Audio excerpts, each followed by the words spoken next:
జగిత్యాల జిల్లా భారతీయ జనతా పార్టీ పట్టణ కార్యవర్గ సమావేశం మేటపల్లి పట్టణంలో పట్టణ అధ్యక్షులు బొడ్ల రమేష్ అధ్యక్షతన బీజేపీ పార్టీ ఆఫీస్ లో బీజేపీ జెండా ఆవిష్కరించే కార్యక్రమాన్ని నిర్వహించడం జరిగింది.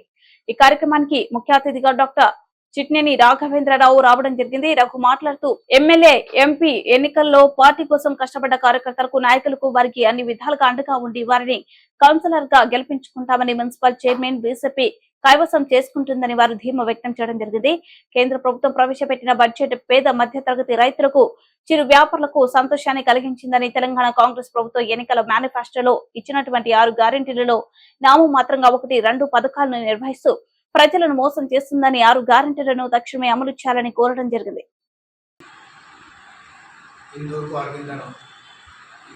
అరవింద్ అన్న కావాలనే బలమైన సంకల్పంతో పనిచేసిన ప్రతి కార్యకర్తకు కోరుట్ల నియోజకవర్గ ప్రజలందరికీ పేరు పేరున భారతీయ జనతా పార్టీ తరఫున మరొకసారి ధన్యవాదాలు చెప్తున్నాం.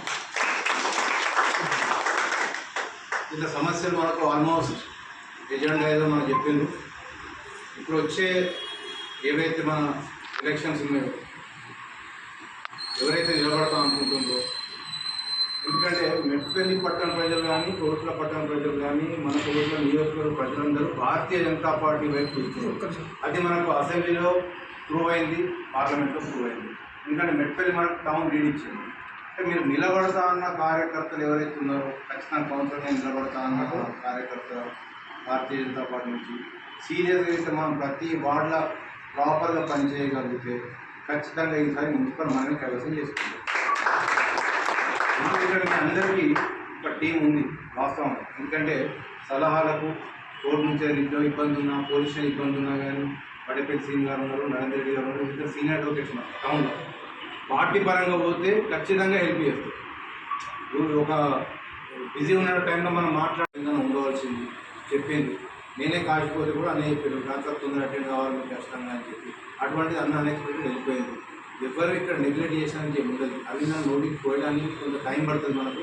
మనకు అక్కడికి వెళ్ళి వచ్చడానికి పని లేడానికి కొంచెం టైం పడుతుంది. ఎందుకంటే ఇక్కడ ఇవన్నీ లోకల్ సమస్యలు, పార్లమెంట్ నుంచి అయ్యే సమస్యలు కాదు. రాష్ట్ర ప్రభుత్వం రోడ్లు వీటిని ఇక్కడ లోకల్ చేయాలి. సరే మనం ఏదో ఎంపీ గారి ఫండ్ పెట్టుకుంటాము, పని చేయించుకుంటాము, తప్పకుండా పని చేస్తారు. దాంట్లో అసలు మన దాదాపు 30 కోట్ల వర్క్ పార్లమెంట్ నుంచి మనకు దాదాపు 30 కోట్ల వర్క్ అరవింద్ అన్న శాంక్షన్ చేసింది. ఇప్పుడు దానికి అయినా మనం అంటే ఒక ఎంపీ గారు ఒక కాన్స్టిట్యున్సీకి 30 కోట్లు ఇవ్వడం అనేది చాలా పెద్ద విషయం ఇచ్చింది.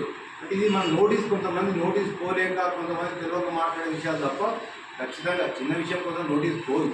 అంటే ఎవరి సమస్య ఇప్పుడు మనకు ఎలక్షన్స్ అసెంబ్లీ అయిపోయింది, ఇమ్మీడియట్ ఎలక్షన్స్ వచ్చినాయి, పార్లమెంట్లో టైం లేదు.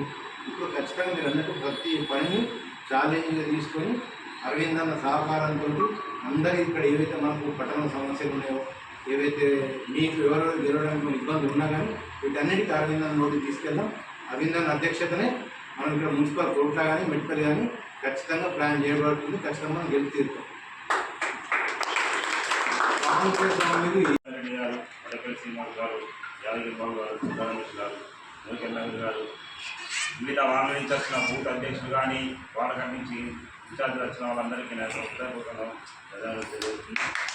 ఎందుకంటే వచ్చేది స్థానిక సంస్థల ఎన్నికలున్నాయి కాబట్టి అందరు కార్యకర్తలు కలిసికట్టుగా ఉన్నట్టయితే మున్సిపల్ చైర్మన్ కైవసం చేసుకోవచ్చు. ఇంకో విషయం ఏంటంటే ఇప్పుడు ఉన్నటువంటి 26 వాడకట్లు ఉన్నాయి కాబట్టి 33 వాడకట్లు ప్రపోజల్ చేస్తున్నారని, ఒక్కొక్క వాడకట్లు 1500 అవుతున్నాయి కాబట్టి ఇప్పుడు 1450 నుంచి 1500 అవుతున్నాయి. అక్కడి నుంచి ఒక్కొక్క వార్డు నుంచి 250 ఓట్లు కడవుతున్నాయి.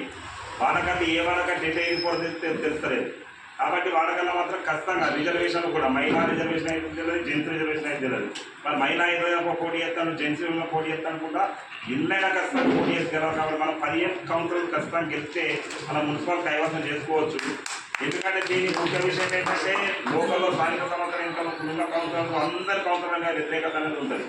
ఈ కౌన్సిలర్ ఈ వాడకట్టు పోతారు, ఆ వాడకట్టు ఈ వాడకట్టు వస్తారు. కాబట్టి ఎట్టి పరిస్థితుల్లో గెలిచే అవకాశం ఉన్నాయి. కాబట్టి వివిధ మోర్చాల అధ్యక్షులు, బూత్ అధ్యక్షులు, శక్తి కేంద్రం ఇన్ఛార్జులు మరియు మన ముఖ్య అతిథి చేసిన డాక్టర్ రఘు గారు, కాన్ఫరెన్స్ కన్వీనర్, అలాగే స్పోక్ పర్సన్ నరేంద్ర అన్న, మన జిల్లా సెక్రటరీ యాదగిరి గారు, జిల్లా స్పోక్ పర్సన్ వడపల్లి శ్రీరావు దొరికే నవీన్ గారు, మన కౌన్సిలర్ మరియు పోచయ్య గారు, ఈనాటి కార్యక్రమం ముఖ్యాంశం ఏంటంటే రానున్న ఎన్నికల గురించి మరియు జరిగిన అసెంబ్లీ పార్లమెంట్ ఎన్నికల్లో బూత్ అధ్యక్షులు కార్యకర్తలు చాలా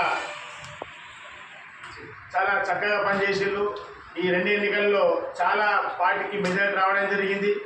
అసెంబ్లీ ఎన్నికలు చూస్తే 11,000 జిల్లా వచ్చినాయి టౌన్ నుంచి.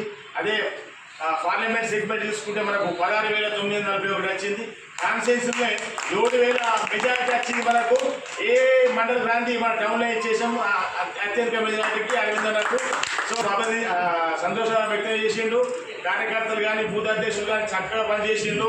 ఇలాగనే పనిచేసుకోవాలి. రానున్న ఎన్నికల్లో మున్సిపల్ ఎన్నికల్లో మన దగ్గర పోటీ చేసే వ్యక్తులు ఇప్పటి నుంచే వాడకట్లో తిరుగుతూ అక్కడ ఏ సమస్యలు దానిపై కొట్లాడుతూ ప్రతిరోజు నిత్యం ఒక 2 గంటలు పొద్దున వాడకట్లో డోర్ టు డోర్.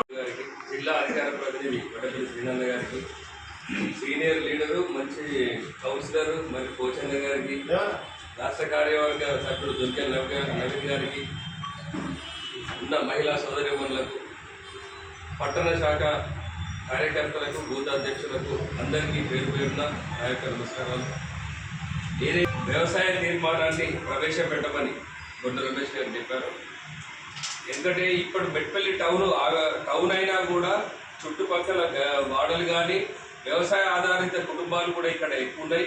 పూర్వం నుంచి కూడా వ్యవసాయాలు ఎక్కువ టౌన్ చుట్టూ చేసేది మెట్పల్లి వాస్తవులే కాబట్టి రాజకీయ తీర్మానంలో వ్యవసాయ తీర్మానాన్ని ప్రవేశపెట్టడం సంతోషంగా భావిస్తూ, ఏదైతే వ్యవసాయంలో పసుబోర్డు తెస్తాని అరవిందన్న చెప్పి పసుబోర్డు సాధించిండో నరేంద్ర మోడీ గారిని ఒప్పించి, దానికి బీజేపీ కార్యకర్తలుగా మనందరం గర్వపడే క్షణాలని.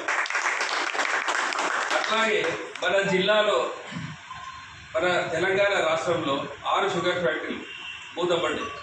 కాంగ్రెస్ హయాంలో మూతపడ్డాయి. టీడీపీ అంతే చేసింది. టీఆర్ఎస్ వచ్చినాక కూడా అంతే చేసింది. ఇప్పటికి కూడా తెరుచుకోలేదు.